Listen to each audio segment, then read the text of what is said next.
Price action trading పై అశోక్ దేవనం ప్రియ conduct చేసే webinar కోసం ఈ నెంబర్ కి కాల్ చేయండి. నమస్తే, వెల్కమ్ టు సుమన్ టీవీ. నేను విష్ణు. ప్రస్తుతంతో పాటు Kautilya capital founder and trader Ashok Devanam Priya గారు ఉన్నారు. వారితో మాట్లాడదాం. సార్ నమస్తే సార్. అశోక్ దేవనం ప్రియ గారు. నమస్కారం సార్, బాగున్నారా? సార్ నేను ఫైన్ సార్. సో ముందుగా మీకు థ్యాంక్స్ చెప్పాలి, ఎందుకంటే ఇవాళ అడిగిన వెంటనే మీరు బెంగళూరు నుంచి ఇవాళ మా సుమన్ టీవీ స్టూడియోకి వచ్చారు. లాస్ట్ 2 months బ్యాక్ మనం ఆడియన్స్ని ఎడ్యుకేట్ చేయడం కోసము, వాళ్ళకు ఒక మంచి ఇన్ఫర్మేషన్ని కన్వే చేయడం కోసము, అండ్ ఇన్వెస్ట్మెంట్స్ పట్ల, స్టాక్ మార్కెట్ పట్ల వాళ్ళకి ఒక అవేర్నెస్ క్రియేట్ చేయడం కోసము లాస్ట్ 2 months బ్యాక్ మనం కొన్ని సెషన్స్ కూడా చేయడం జరిగింది. అండ్ చాలా మంచి రెస్పాన్స్ వచ్చింది, మంచి వ్యూవర్షిప్ వచ్చింది. అండ్ అప్పటి నుంచి కూడా చాలామంది ఆడియన్స్ మన సుమన్ టీవీ కాల్ చేసినారు. అండ్ అశోక్ దేవనం ప్రియ గారితో మరిన్ని వీడియోస్ చేయగలరు. సో వారి ద్వారా మేము కూడా కొంత నాలెడ్జ్ గెయిన్ చేద్దాం అనుకుంటున్నాము. మార్కెట్స్ పట్ల మేము కూడా కొంత అవేర్నెస్ని పొందాలి అనుకుంటున్నామంటూ కూడా చాలామంది కాల్ చేశారు. సో అందుకే మళ్ళీ మీకు కాల్ బ్యాక్ చేసి మళ్ళీ హైదరాబాద్కి తీసుకురావడం జరిగింది. And welcome back sir. Thank you so much Ashok Devanam Priya గారు. Thank you very much sir. మీకు థ్యాంక్స్ చెప్పాలి, ఫాలోఅప్ చేశారు, పిలిపించుకున్నారు సార్. అలా ఈ మూలాన అంతా తెలుగు ప్రేక్షకులతో మాట్లాడే ఇంకో సదావకాశం దొరికింది. Thank you very much. Right. So అయితే ఇక టాపిక్లోకి వచ్చేస్తే, మొన్న కేంద్ర హోంమంత్రి అమిత్ షా గారు ఒక అనౌన్స్మెంట్ చేశారు. సో ఆయన అనౌన్స్మెంట్ తర్వాత దలాల్ స్ట్రీట్ అంతా కూడా ఫుల్ ఖుషీలో ఉంది, ఫుల్ జోష్లో ఉంది. June 4th లోక్సభ ఎన్నికల ఫలితాలు వెలువడుతున్న నేపథ్యంలో June 4th స్టాక్ మార్కెట్లు దూసుకెళ్ళబోతున్నాయి, ఆల్ టైమ్ హైకి రీచ్ అవ్వబోతున్నాయంటూ కూడా ఆయన ఇచ్చిన ఒక అనౌన్స్మెంట్ నిజంగా అటు ఇన్వెస్టర్స్లో కానీ, దలాల్ స్ట్రీట్లో కానీ, మార్కెట్ వర్గాల్లో పెద్ద ఎత్తున ఒక మంచి జోష్ని తీసుకొచ్చాయి. సో ఎలా చూడాలి అంటారు, ఎలా అర్థం చేసుకోవాలి అమిత్ షా వ్యాఖ్యల్ని? సార్, ఇప్పుడు దేశం మొత్తం ఒక క్లారిటీ వచ్చింది. మోదీ సర్కార్ 400 సీట్లు కొట్టేస్తారని. సో యాక్చువల్గా ఉండేది వాళ్ళ టార్గెట్ వచ్చి 272. వాడు 300 దాటేస్తే ఆ 400లో 300 75% అచీవ్ చేస్తే గవర్నమెంట్ వచ్చేసినట్టే. సో ఇప్పుడు ఉండే ఒక ఎగ్జిట్ పోల్స్, ఒపీనియన్ పోల్స్, అన్ని పోల్స్ ఉన్నాయి కదా, ఏ పోల్స్ ఉన్నాయో అన్ని పోల్స్లో సర్కార్ వస్తుందని చెప్పేస్తున్నారు. So 3.0 Modi 3.0 is going to be a reality. That is 3.0 Modi. Modi 3.0. అది ఒక మాట. ఆ టాపిక్ వచ్చినప్పుడు అమిత్ షా గారు ఆ స్టేట్మెంట్ ఎందుకు చెప్పారంటే, మార్కెట్ కొంచెం పడింది అప్పుడు. సో యాంకర్ అడిగింది, మార్కెట్ పడుతుంది. సో అతను చెప్పే ఇలా ఈ పడడానికి ఇవన్నీ వెరీ ఆర్డినరీ థింగ్స్. మోదీ 3.0 వస్తుంది అంటే ఒక పెద్ద ఎత్తున రిఫార్మ్స్ వస్తాయన్నమాట. మీరు ఫస్ట్ టైం చూసినప్పుడు మోదీ సర్కార్ వచ్చినప్పుడు మోదీకి దేశం ఎలా నడపాలనే ఎక్స్పీరియన్స్ లేదు. ఆయన ఒక 10 ఏళ్ళు సీఎం అయినా, గుజరాత్ సీఎంగా ఉన్నారు. కరెక్ట్. ఐ థింక్ 2 terms అనుకుంటా. 2001లో వాళ్ళు ఆల్రెడీ సీఎంగా ఉన్నారు. సో 3 terms అనుకుంటా మోస్ట్లీ, రైట్? సో ఆ ఫస్ట్ టర్మ్ ఆయన ద కంప్లీట్ నేషనల్ మెకానిజం అర్థం చేసుకున్నారు. ఈ కోఆపరేటివ్ ఫెడరలిజం అనే కాన్సెప్ట్ని ప్రాపర్గా అర్థం చేసుకున్నారు. So first term was is internship అన్నమాట. ఓకే, ఈ సెకండ్ టర్మ్ వచ్చింది కదా మోదీ 2.0, అప్పట్లో పెద్ద పెద్ద చేంజెస్ జరిగినాయి. One of the unimaginable things అంటే ఆర్టికల్ 370 రిమూవల్. 2019 నాటికి సెకండ్ టైం పిఎం అయ్యేటప్పటికి, పిఎం అయితే ఇలాంటి ఒక రిఫార్మ్స్ వచ్చినాయి. ఆర్టికల్ 370 తీయడం అనేది చాలా పెద్ద విషయం. మళ్ళీ రామ్ మందిర్ వచ్చింది. నెక్స్ట్ 3.0 ఇంకా పెద్ద ఎత్తున రిఫార్మ్స్ జరుగుతాయి, right? For example, they want to take over Pakistan occupied Kashmir. They want to bring uniform civil code. Okay, they want to invest heavily on defense. Okay, so ఒక్కసారి ఒక స్టేబుల్ గవర్నమెంట్ వచ్చిన తర్వాత కంప్లీట్ ఫైనాన్షియల్ ఎకోసిస్టమ్ స్టెబిలిటీ వచ్చేస్తుంది. India is in a very very crucial state. మనం already fifth ప్లేస్కి వచ్చేసాం, correct? 7th ఉన్నాం. Modi prime minister అయినప్పుడు I think 9th or 10th ప్లేస్లో ఉన్నాం మేము. సెకండ్ టర్మ్కు ఆయన 5th ప్లేస్కి తీసుకొచ్చాడు. Now is telling I take the entire nation towards 3rd place after USA and China. Not by PPP terms but by GDP terms. అది వచ్చిన తర్వాత ఓకే గవర్నమెంట్ ఇనిషియేటివ్స్ ఎలా ఉంటుందంటే ఒక స్టేబుల్ గవర్నమెంట్ వచ్చి న్యాచురల్గా ఒక యాక్షన్స్ ఆ రేంజ్లో ఉంటాయి, భయపడరు. కొన్ని డిసిజన్ తీసుకోవాలంటే ధైర్యం కావాలి. ధైర్యం ఎప్పుడు వస్తుంది? బలంగా ఉన్నప్పుడు వస్తుంది. సర్కార్ బలంగా ఉంటే పెద్ద పెద్ద డిసిజన్ తీసుకునే ఒక సత్తా వస్తుంది. ఆల్రెడీ ఆ మనిషికి ఆ ఊపు ఉంది, కరెక్ట్.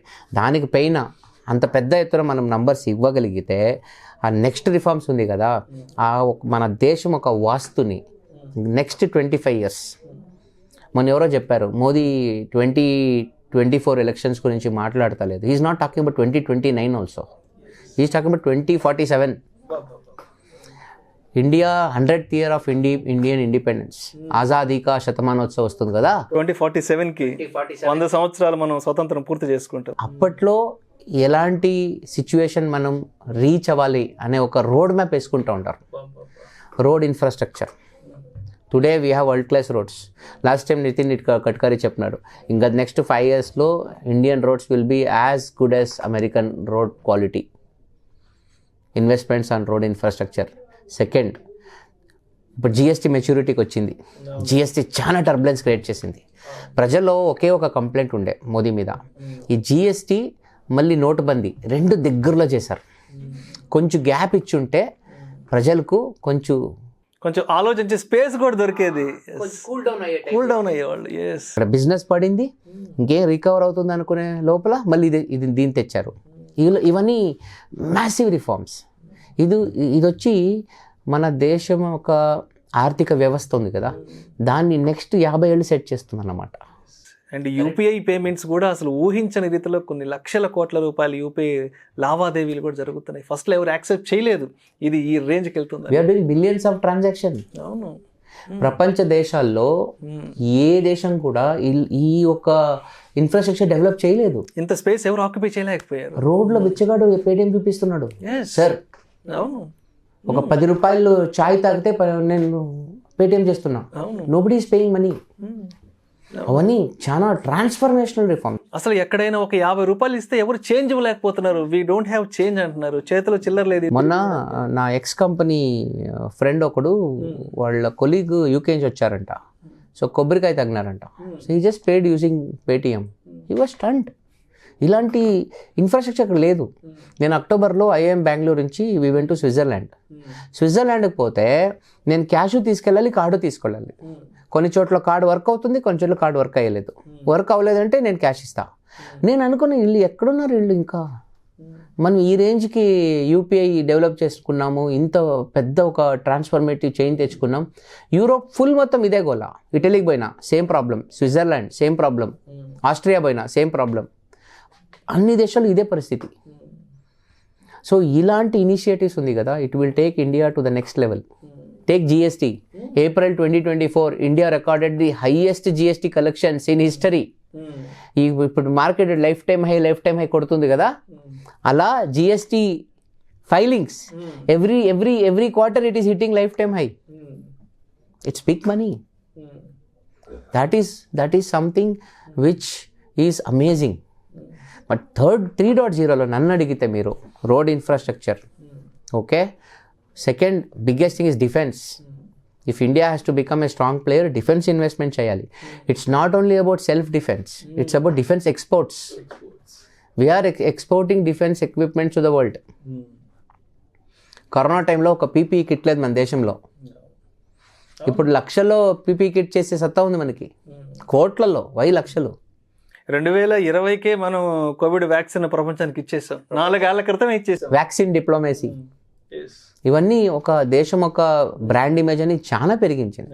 సింపుల్ ఎగ్జాంపుల్, మొన్న డిసిజన్ తీసుకున్నాము ద చహాబర్ పోర్ట్ ఇరాన్తో. So America side we'll put sanctions because you are dealing with Iran. India says we don't care. మా దేశానికి మా ప్రజలకి ఏం మంచిదో అది మేము చేసుకుంటాం, మీ యొక్క ఇంటర్ఫరెన్స్ మాకు అవసరం లేదు. So these kind of things will move market to a massive level. నన్ను అడిగితే the mother of all bull runs is ahead of our time. People are telling India will have to become the third largest economy. అంటే ఎలా వస్తుంది? Market పైకి వెళ్ళాలి కదా, 1,00,000 దాటాలి కదా Sensex. Market has to go up. Lakh దాటాలి, కరెక్టే. ఇప్పుడు వాళ్ళు ఎక్కడ నా ప్రకారము హాంకాంగ్ థర్డ్ ప్లేస్ ఎవరు, maybe Hong Kong, Japan, somebody. So they are at 5 trillion now. So 5 trillion దాటాలంటే మనము దాదాపు ఒక 30% గ్రోత్ తీసుకోవాలి ఇక్కడి నుంచి, రైట్? నన్ను అడిగితే ఒక 2 yearsలో వచ్చేస్తుంది. 30%. Worst case 3 years. ఇప్పుడు 72, 73, 74 దాకా ఉన్నాం కాబట్టి ఇక 2 yearsకి. So that is the whole point. A strong government, a stable government with an eminent leader, with a strong vision towards the future, okay, taking every one of us together, these things, okay, coupled with people like us, if all of us work together, you can take the nation forward. అది beauty. అయితే అంటే అమిత్ షా గారి వ్యాఖ్యలు ఏమున్నాయంటే, అంటే investments ఎవరైతే చేద్దాం అనుకుంటున్నారో వాళ్ళు ఇప్పుడే చేసుకోండి, ఇప్పటి నుంచే సిద్ధంగా ఉండదని చెప్పలే, ఇప్పుడే కొనండి, మళ్ళీ పైకి వెళ్తే నన్ను అడగొద్దు అన్నారు. నువ్వు ఇప్పుడు కొను, June 4th తర్వాత మార్కెట్ దూసుకెళ్తుంది, అప్పుడు కొనే అవకాశం ఉండదు. ఇప్పుడు ఎంతో కొంత డిస్కౌంట్లో ఉంది, అంటే ఛాన్స్ ఉంది నీ దగ్గర ఉన్న కొంచెం అమౌంట్ ఇన్వెస్ట్ చేయడానికి. బట్ June 4th తర్వాత you don't have get that much of chance. Correct, పైకి వెళ్ళిపోతుంది అని అది కాన్ఫిడెన్స్ లెవెల్ అయింది. అప్రిషియేట్ చేయాలి మనం. ఆ సన్నివేశం రావాలని కోరుతూ మనందరూ అలాంటి ఒక సన్నివేశానికి వెయిట్ చేద్దాం. Right, thank you so much Ashok Devanampriya గారు. Thank you. మన ఆడియన్స్ని ఎడ్యుకేట్ చేయడం కోసం, వాళ్ళకు ఒక మంచి ఇన్ఫర్మేషన్ని కన్వే చేయడము అండ్ వాళ్ళకు ఒక మంచి నాలెడ్జ్ని ఇవ్వడం కోసము మీరు ఏదైతే ఉందో ఇది ఆడియన్స్కి ఇవ్వడం జరిగింది. Thank you so much sir. Price action trading పై అశోక్ దేవనంప్రియ కండక్ట్ చేసే వెబినార్ కోసం ఈ నెంబర్కి కాల్ చేయండి.